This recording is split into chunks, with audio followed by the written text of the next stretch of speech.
Tere hommikust ja tere tulemast minu esimesse vlogi.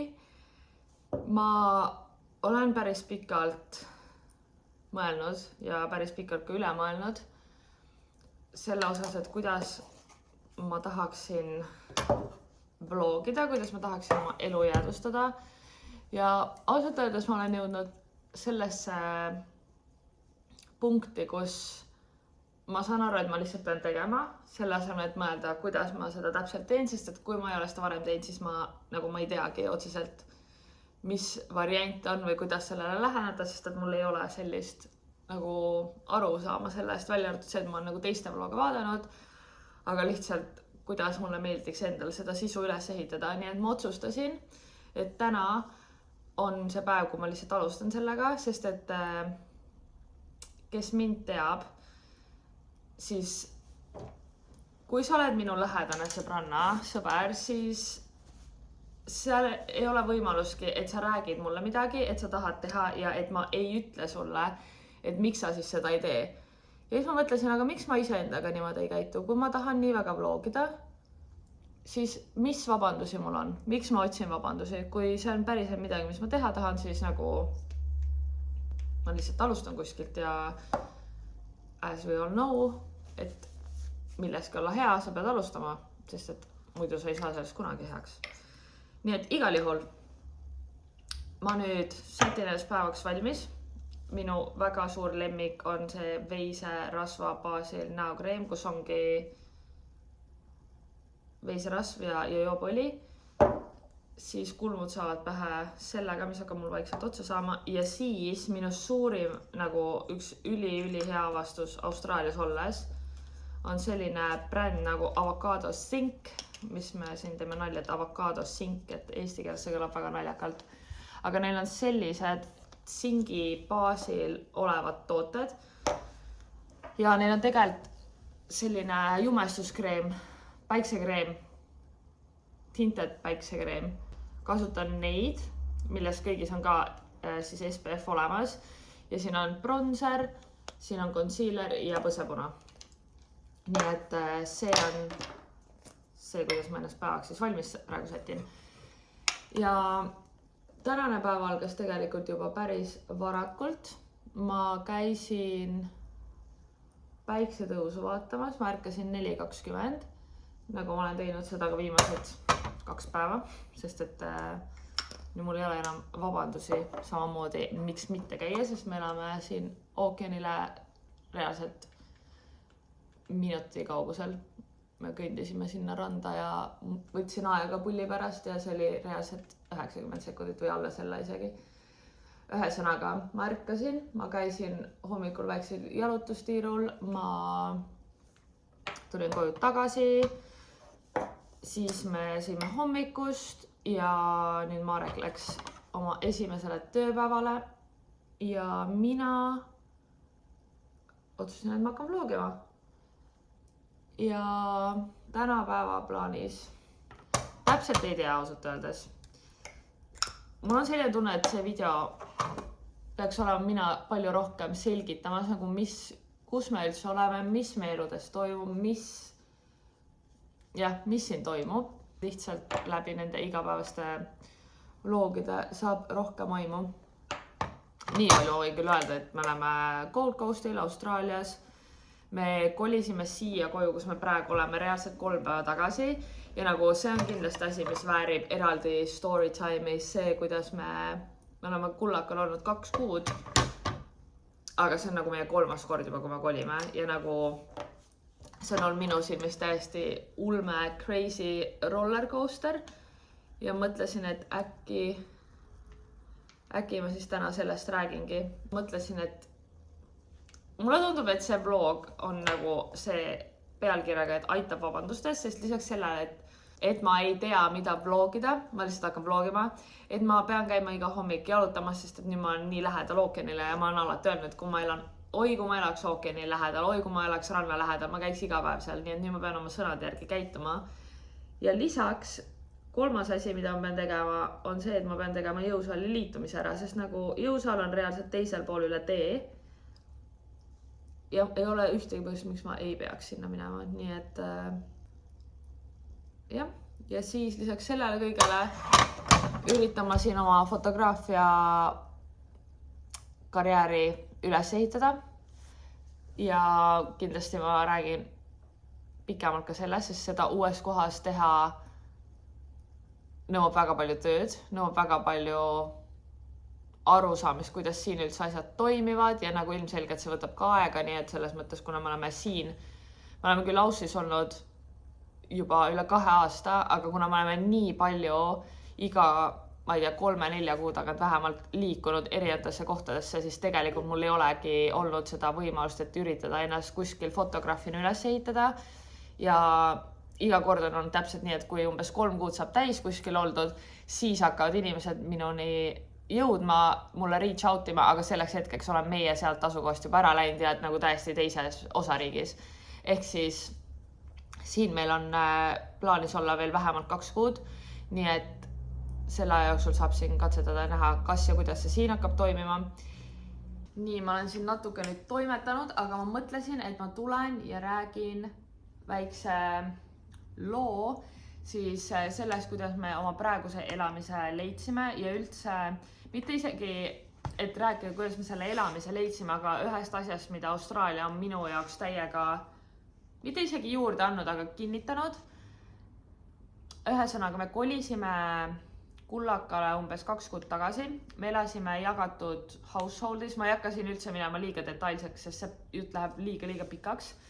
Me elasime jagatud householdis, mis on nagu üli tavaline, kui sa elad kuskil siin Kullakal või üldse Austraalias on väga palju jagatud majutusi, elamisi ja meile ei sobinud seal asjad või võib-olla see, kuidas inimesed arvasid, et on okei käituda või kuidagi, et puudub üldse lugupidamine oma teiste majakaaslaste suhtes ja mitte kõigi poolt, aga osade nende poolt ja meile see ei sobinud. Nii et põhimõtteliselt päevapealt me otsustasime sealt välja kolida. Õnneks omanik sai vastu tulles, ta leidis kohe endale uue üürilise, aga ta oli ka, et teate, praegu on siin ikka väga raske leida majutust ja see on nagu see, mida kõik siin räägivad, et parem lepi sellega, mis sul on, et vähem sul on kuskil elada ja nagu täiesti fair point, aga kuna me oleme siin nii lühiajaliselt ja me oleme nii kaua oodanud nagu 2 aastat, et tulla siia Kullakale elama, siis mina tahan teha seda tingimustel, et kui ma vaatan kunagi tagasi, siis ma olen õnnelik selle aja üle, mis me siin olime. Igal juhul me kolisime sealt välja, veetsime ühe Airbnb's ja siis me ei teadnud, kuhu me edasi lähme. Meil oli välja vaadatud üks maja, mis oli möbleerimata, aga seal oli väga palju agasid ja me ei olnud seda nii-öelda laivis veel näinud.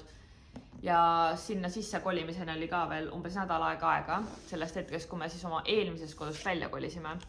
Ja juhuse tahtel meie sõbrad Kaisa ja Marten, shout out ja veel kord aitäh, olid ka kolimas, aga nende kolimiseni oli ka umbes nädal aega sellest ajast, ehk siis see, kuhu nemad kolisid, oli hetkel tühi ja nad uurisid sealt majakaaslastelt, kas on okei, kui meie selle nädal aega nii-öelda täidaks ja ise seal elaks.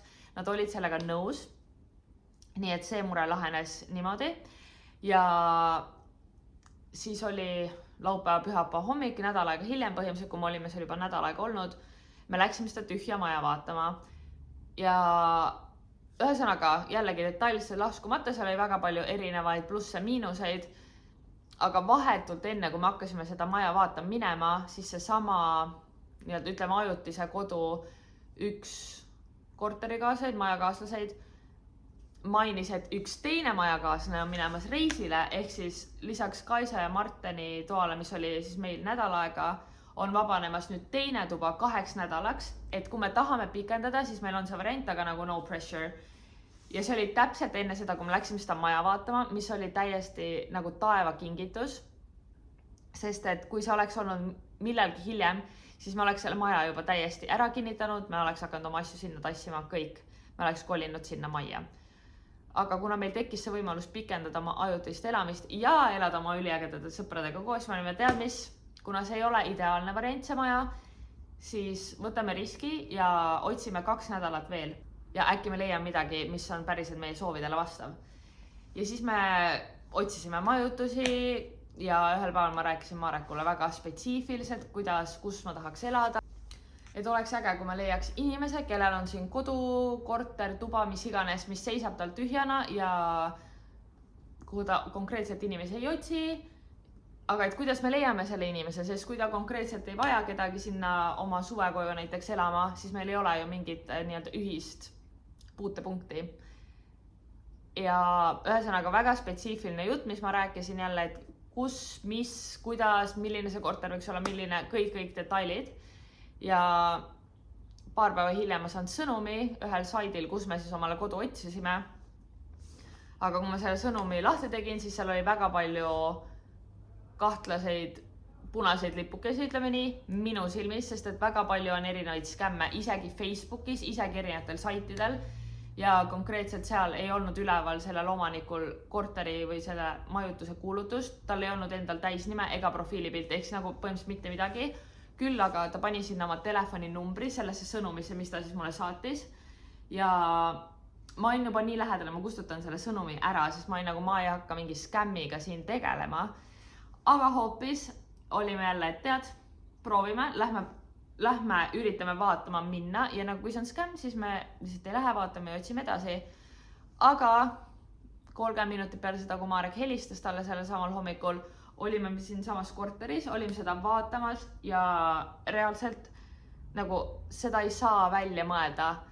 Inimene, kes muidu elab Prissis, tal on suvekodu siin, mis muidu seisab tühjana, ehk siis nagu konkreetselt täpselt see asi, mis ma olin nagu, võiks olla, äge oleks, kui oleks, aga ma ei tea, kuidas me nende inimesteni jõuame. Jõudis see inimene hoopis ise meieni. See on nagu nii sürr, sest et need olid nii spetsiifilised asjad, mida ma rääkisin. Ja ühesõnaga, ühel Aussil ongi siin oma suvekodu, ta ise elab Prissis, aga see kodu muidu seisab tühjana, välja arvatud siis, kui näiteks ta pere käib siin aeg-ajalt niisama chillimas, puhkamas, aga see on ka pigem väga harva. Nii et jah, ja see, et ta kõikide nende ankeetide seast kirjutas ise meile, on nagu minu jaoks täiesti müsteerium, sest Marek küsis ka, et miks ta just meile kirjutas, sest et nagu neid, kes otsivad siin endale elamist, on nii meeletult palju. Ja teate, mis ta ütles? Et ta nägi meie pildilt, et me oleme head inimesed, mis on täiega armas. Ja ma ei tea, kas kui see ei ole suurim kompliment, mis on, on ja. Ja ühesõnaga, nii me siin oleme, nii me siia kodul leidsime ja miks ma tahtsin nagu sellest kõigest rääkida, on ka see, et kui Austraalia on jah midagi minu jaoks kinnitanud, siis ongi see, et sul peab olema mune, sul peab olema julgus küsida mingeid asju, aga kui sul on julgus küsida, siis sa pead olema ka piisavalt julge võtma riske, näiteks see, et meil ei olnudki mitte mingit varuvarianti elamise osas ja ma ei tea, kas te kindlasti teate seda Eesti bändi, ma kogu aeg ajan selle nime sassi, nii ma ei ütle seda, aga ma panen selle kindlalt siia, see laul Eks sa ise otsusta, mis on nagu reaalselt minu elu hümn. Ja minu arust see on nii äge ja see on nagu üks asi, mida mul on ka varem olnud justkui see omadus, aga mida ma tahan kindlalt Aussist kaasa võtta, ongi see, et ära karda teha muutuseid või nagu, et sa oled ühe valiku kaugusel täiesti erinevast elust. Ma pole harjunud nii palju järjest rääkima. Kurk kuivab. Minu point siis oli see, et see on tegelikult nagu ka väikest asjadega, see ei pea olema absoluutselt, et sa kolid või teed mingi drastilise sammu, lihtsalt kui midagi sa võtad siit vlogist kaasa, siis see on see, et sa oled ühe valiku muudatuse, otsuse kaugusel täiesti teistsugusest elust. Ja that's it. Selleni pead ujuma, elada saab igat moodi, eks sa ise otsusta. Rõnga võib ju viisata, kuid selleni... No nii, täna on kuidagi jube hämar ilm, sellepärast on väga siuke sinine valgus ka, aga ma jõudsin trennist tagasi ja ma mõtlesin, ma lihtsalt pean seda mainima, sest et mul võttis nii kaua aega, et täna jõuksin nagu actually minna, sest ma ei ole jõuksis päris mitu kuud või mõnda aega ikka käinud. Ja minna kuskile uude jõuksi, kus sa ei tea algus mitte midagi, kus on, kes on, mida iganes, siis see on alati väga hirmus ja minu jaoks ja tekitab mulle väga palju ärevust ja ma tõesti nii kaua maadlesin endaga siin kodus, et kas ma lähen või ma ei lähe või mis ma teen. Aga siis ma lõpuks nagu teate, aitab püsti, riidesse ja minek ja nüüd on trenn juba tehtud. ja kell on ikka päev, kell on alles 12:45 ja ma mõtlesin, et ma võtan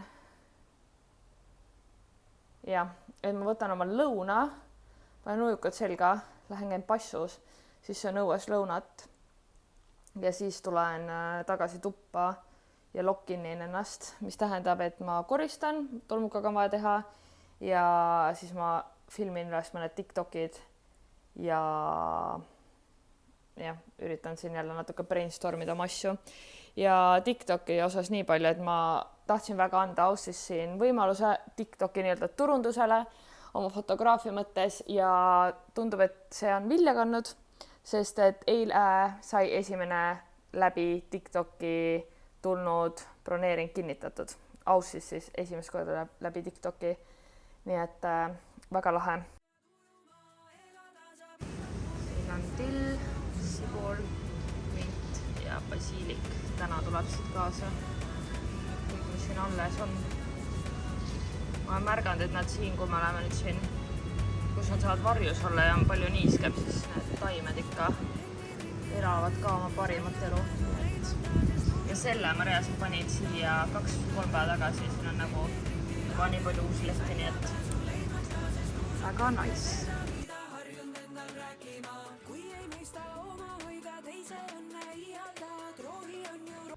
Ja väike plaani muutus, hoopis Amanda tuleb siia, nii et TikTokid jäävad homseks, mis on okei, sest et homme ma kavatsen, ma räägin nagu ma vlogiks juba nädalaid, aga homme ma kavatsen mitte vlogida ja ma kavatsen full terve päeva olla seal, kus te oma arvutit näete.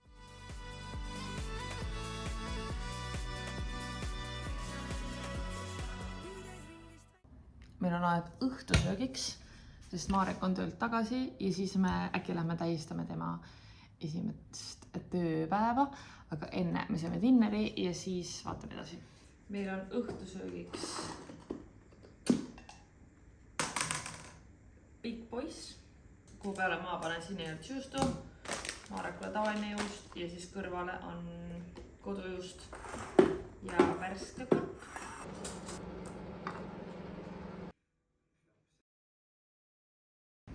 Nii, nüüd me oleme mõlemad Snap Fitnessi liikmed ja mina sain veel 2 nädalat tasuta, sest et mina soovitasin Marekut sinna jõuks. Ja nüüd vaatame, mis me teeme, kas jääme koju või lähme ja tähistame Mareku esimest tööpäeva. Ma ei tea, kas teil on ka nii, aga meil on reaalselt iga kord, kui me kuskile lähme, nagu olgu see mingi pood, olgu see mingi söögi, mis iganes, mingi tänav, kus on muidu nagu täiesti päkk, siis meie sõidame ja kohe, kui me hakkame kohale jõudma, ma vaatan mingi, meil on see parkimiskoht ja nagu iga kord on. Nagu see tänav on täiesti täis ja me jõuame siia Jotsi ette ja samal hetkel sõidab kohe keegi minema ja me saime siia samma parkimiskoha. Kannad kaasas pagasid, nii põgened vaid enda eest ja tammud aina tagasi. Püüdes ringist välja saada, kannad kaasas pagasid, nii põgened vaid enda eest ja tammud.